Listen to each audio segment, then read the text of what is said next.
وہ دعا یاد کرنی چاہیے، اللہم انی استخیرک بعلمک،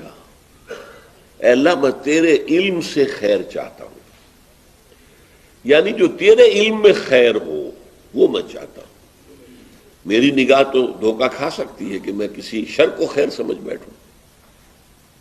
اللہم انی استخیرک بعلمک واستقدرک بقدرتک،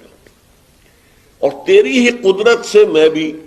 کچھ قدرت مستعار مانگنا چاہتا ہوں، میرے اندر کوئی طاقت نہیں ہے الا یہ کہ تو ہی عطا کرے۔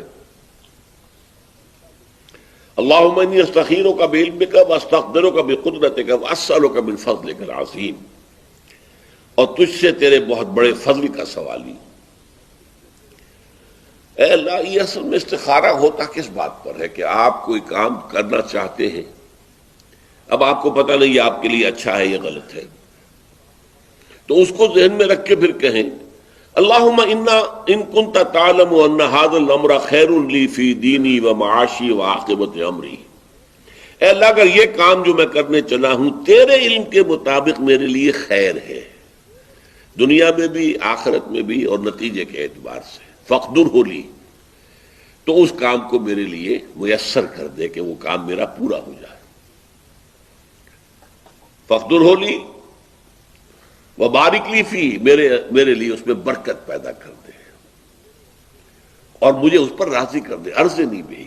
وَإِن كُنتَ تَعْلَمُ أَنَّ هَذَا الْأَمْرَ شَرٌّ لِّي فِي دِينِي وَمَعَاشِي وَعَاقِبَةِ أَمْرِي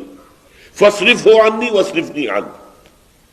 اور اگر تیرے علم میں یہ ہے کہ یہ کام میرے لیے شر ہے تو اسے مجھ سے دور کر دے، مجھے اس سے دور کر دے۔ یہ ہے اصل استخارہ مسنون۔ ہمارے ہاں عام طور پر جو استخارے کی شکل رائج ہے وہ بعد میں بزرگوں نے اس کی شکلیں معین کی ہیں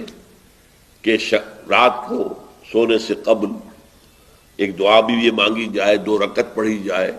2 رکعتوں کے بعد یہ دعا مانگی جائے، پھر سو جائیں تو کوئی نہ کوئی اشارہ جو ہے خواب میں مل جائے گا،